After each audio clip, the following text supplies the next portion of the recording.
अल्लाहु मौलाना वला मौला लकुम, अल्लाह हमारा मददगार है, तुम्हारा कोई नहीं। जवाब बराबर बराबर का चल रहा था तो अबू सुफियान खामोश। उसके बाद आखिर में कहने लगा, कोई बात नहीं उमर, तुम लोग जिंदा हो लेकिन बदला बराबर हो गया। बद्र के मैदान में हमारे 70 तुमने मारे थे, उहद के मैदान में 70 हमने तुम्हारे मारे, बराबर बराबर हो गया। कमाल का जवाब दिया हज़रत उमर ने, कमाल का जवाब। अस्सलामु अलैकुम व रहमतुल्लाहि व तआला व बरकातहू। यकीन है नाजरीन आप लोग खैरियत और आफियत से होंगे। नाजरीन, आज मैं आप सब के लिए एक बहुत ही खूबसूरत तकरीर का रिएक्शन वीडियो लेकर के आया हूँ। बहुत ही खूबसूरत तकरीर है, आप सुने आपका ईमान ताज़ा हो जाएगा। और बहुत ही खूबसूरत अंदाज में हजरत तकरीर करते हैं। आइए हम सब मिल करके उनकी तकरीर को सुनते हैं। इस सिलसिले में अगर मैं बकरा बन करके कत्ल हो जाता हूं तो मुझे इसका डर नहीं है, मैं फांसी पर चढ़ जाता हूं तो मुझे इसका डर नहीं है, इसलिए कि हमारा नारा ही है, इश्क गर जुर्म हो तो फांसी की सजा दो मुझको। इश्क गर जुर्म हो फांसी की सजा दो मुझको, दरे महबूब पे लेकिन ये सजा दी जाए। शायर ने जो कहा था, कुछ देर की खामोशी है फिर शोर आएगा, आज कुत्तों का वक्त है कल हमारा दौर आएगा। लब्बैक या रसूल अल्लाह, लब्बैक या रसूल अल्लाह, लब्बैक या रसूल अल्लाह, लब्बैक लब्बैक या रसूल अल्लाह, लब्बैक। बैठ जाए, अपनी जगह बैठ जाए, अभी प्रोग्राम चलेगा, बैठ जाए सारे, खड़े हो नहीं पड़ती। ने कहा, अल्लाहु मौलाना वला मौला लकुम, अल्लाह हमारा मददगार है, तुम्हारा कोई नहीं। जवाब बराबर बराबर का चल रहा था तो अबू सुफियान खामोश। उसके बाद आखिर में कहने लगा, कोई बात नहीं उमर, तुम लोग जिंदा हो लेकिन बदला बराबर हो गया।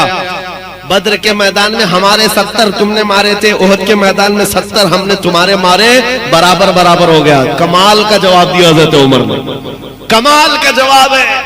अबू सुफियान कहने लगा, बराबर बराबर हो गया, तुमने 70 हमारे मारे थे, हमने 70 तुम्हारे मारे हैं, जंग बराबर हो गई। हजरत उमर जलाल में कहते हैं, ओ अबू सुफियान कौन सी बराबरी की बात कर रहा है, 70 तुम्हारे और 70 हमारे मारे गए तो क्या बराबरी है?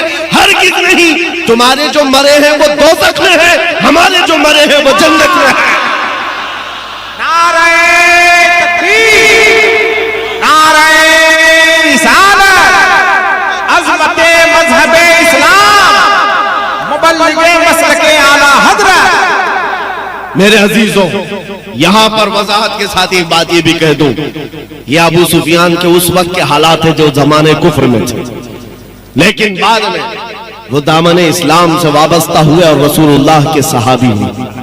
हम उनकी शान में अदना बराबर भी तौहीन न कर सकते हैं और न बर्दाश्त कर सकते हैं। एक बात याद रखें, सैयदना अबू सुफियान रज़ी अल्लाह ताला, लेकिन हालत कुफ्र के हालात थे। जब मुकाबिल में चीजें आई तो तारीख में जो चीज रकम है वो बयान की जाती है। उहद के मैदान में जो जंग का पासा पलटा है वो भी किसकी वजह से? खालिद बिन वलीद की वजह से। जब वो उनकी तरफ से सिपह सालार बन करके आए थे और उहद के मैदान का पासा ही पलट दिया, लेकिन जब हुजूर पाक सल्लल्लाहु अलैहि वसल्लम के दामन से वाबस्ता हुए तो सैफुल्लाहिल मसलूल बन गए रज़ी अल्लाह ताला अन्हु। अजीजा ने गिरामी औक़ार, मैं यहाँ जो बात अर्ज कर रहा हूँ ये है, बराबरी कभी नहीं हो सकती, बराबरी कभी नहीं हो सकती। मैं ज्यादा देर गुफ्तगू नहीं करूंगा, बस मैं तुम्हारे जोश को गर्म रखना चाहता हूँ।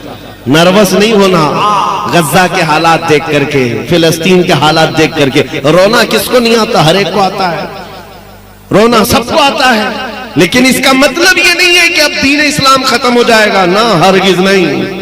हमारे मर जाने और हमारे कत्ल हो जाने का नाम इस्लाम का खत्म नहीं है।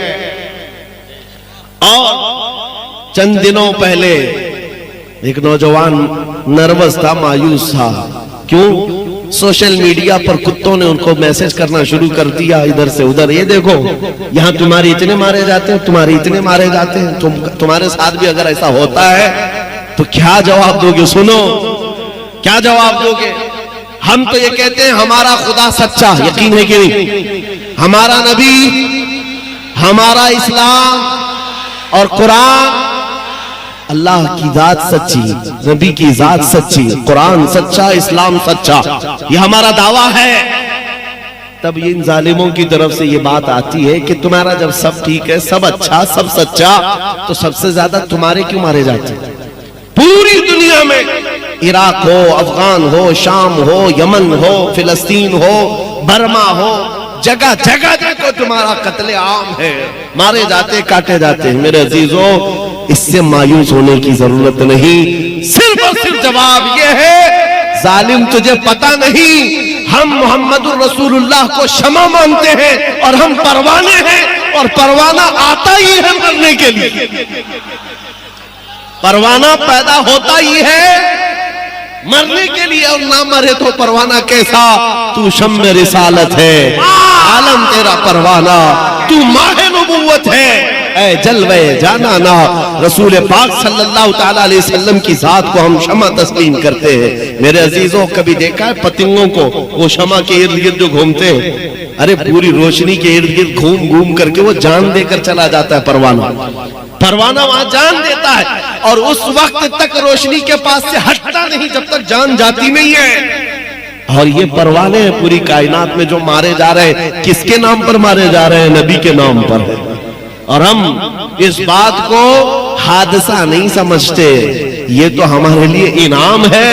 حضور پاک صلی اللہ علیہ وسلم کے صحابہ نے ہمیں یہ سکھایا ہے، صحابہ نے ہمیں یہ سکھایا ہے کہ وہ خاتون مدینے کی احد کے میدان میں جس کے 4 رشتہ دار مارے گئے تھے، بیٹا بھی، بھائی بھی، باپ بھی، شوہر بھی، اس خاتون کو جب کہا گیا تمہارا بیٹا بھی قتل ہو گیا، تمہارا بھائی بھی، تمہارا باپ بھی، تمہارا شوہر بھی، وہ خاتون کیا کہتی ہے؟ لوگوں بتاؤ اللہ کے نبی سلامت ہیں کہ نہیں؟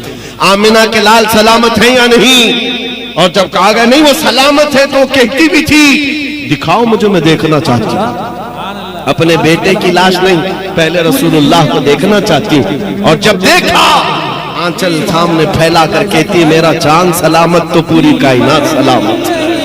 یا رسول اللہ کل مصیبت بعدک جلل، اے اللہ کے نبی اگر آپ ہیں تو پھر ہر مصیبت چھوٹی ہے، ہر مصیبت چھوٹی ہے۔ یہ صحابہ نے ہمیں سکھایا ہے۔ موت اگر حضور پاک کے نام پر آتی ہے تو یہ ہمارے لیے حادثہ نہیں ہے، ہمارے لیے تحفہ ہے، یا تحفہ ہے۔ خوش نصیبوں کو حضور پاک کی خدمت اور وفاداری میں چن لیا جاتا ہے۔ عزیزان گرامی وقار، ایک خاتون مدینے کی ایسی آئی تھی میدان احد میں ہی، جب اس کے جوان بیٹے کی لاش میدان میں ہے، آ کر کے وہ اپنے بیٹے کو دیکھنے سے پہلے حضور سے اجازت لیتی ہے، آقا میں اپنے جوان بیٹے کی لاش دیکھنا چاہتی ہوں، اجازت ہے؟ حضور نے فرمایا جاؤ دیکھ سکتی ہوں۔ جب وہ آئی تو جانتے ہو کیا کر رہی تھی؟ کمال کی عورتیں تھی مدینے کی، کمال کی عورتیں، آ کر اپنے بیٹے کو دیکھا، رونا دھونا نوحہ ماتم نہیں، بچے کو، اپنے بیٹے کو، جوان بیٹے کو پلٹ دیا، لاش کو جھپا اٹھایا اور پیٹھ پر ہاتھ پھیرنے لگی، اور اس کے بعد سجدہ شکر ادا کرنا۔ وہاں موجود صحابہ نے پوچھا بڑی بھی یہ کیا کر رہی ہے؟ وہ خاتون کیا کہتی ہے؟ سن بیٹا، جب یہ میرا لال گھر سے نکل رہا تھا میں نے اس کو ایک وصیت کی تھی کہ بیٹا اگر نبی پاک پر حالات سخت ہو گئے، دشمن غالب آنے لگے، پیٹ پھیر کر کے بھاگنا مت میدان سے، اور اگر بھاگتے ہوئے مارا گیا میں اپنا دودھ معاف نہیں کروں گی۔ یہ ماں نے کہا تھا، میں نے اپنے لال سے کہا تھا بیٹا دودھ معاف نہیں کروں گی، اور میں نے گھر میں سنا کہ حالات میدان میں سخت ہو گئے تھے، دشمن غالب آ گئے تھے، تو میرا دل ہچکولے کھانے لگا، کہیں میرا بیٹا میدان چھوڑ کر بھاگا تو نہیں، حضور پاک صلی اللہ علیہ وسلم کی وفاداری سے بھاگ تو نہیں گیا۔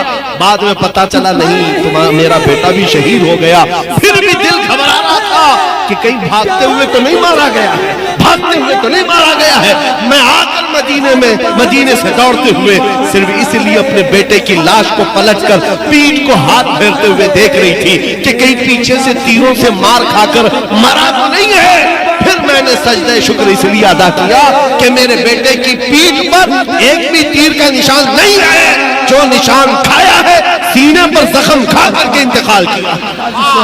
نعرہ تکبیر، نعرہ رسالت، محافظ ناموس رسالت۔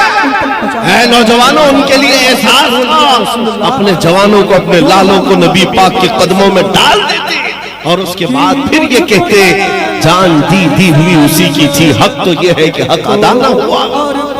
کیسے नहीं थी ये। आज एक लाठी डंडे से भाग जाने वाली कौम फिर इज्जतों की बात करती है। आज हमारे लिए जरूरत है इस बात की मेरे अजीजों, मैं आपको न लड़ने की बात कर रहा हूं, न चाकू छुरी बारूद बंदूक तलवार की बात कर रहा हूं, बस इतनी तो बात करता हूं।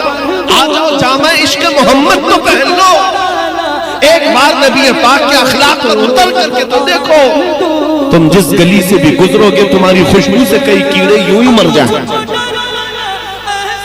हाँ, मुकाबले की जरूरत ना पेश आए, तुम्हारा चलना फिरना कई लोगों की मौत का सबब बन जाए। दुश्मनों को उंगली उठाने तो दूर की बात है, नजर उठाकर देखने की हिम्मत ना हो। हमने देखा है 100 साल पहले जामा इश्क मोहम्मद पहनकर बरेली की सरजमीन से जब इमाम अहमद रजा कलम उठाए थे, उसकी खुशबू 100 साल बाद आज तक महसूस की जाती है। यहाँ तो खुशबू महसूस की जाती है, लेकिन नजदीक किलों के अंदर आज भी जलजला महसूस किया जाता है।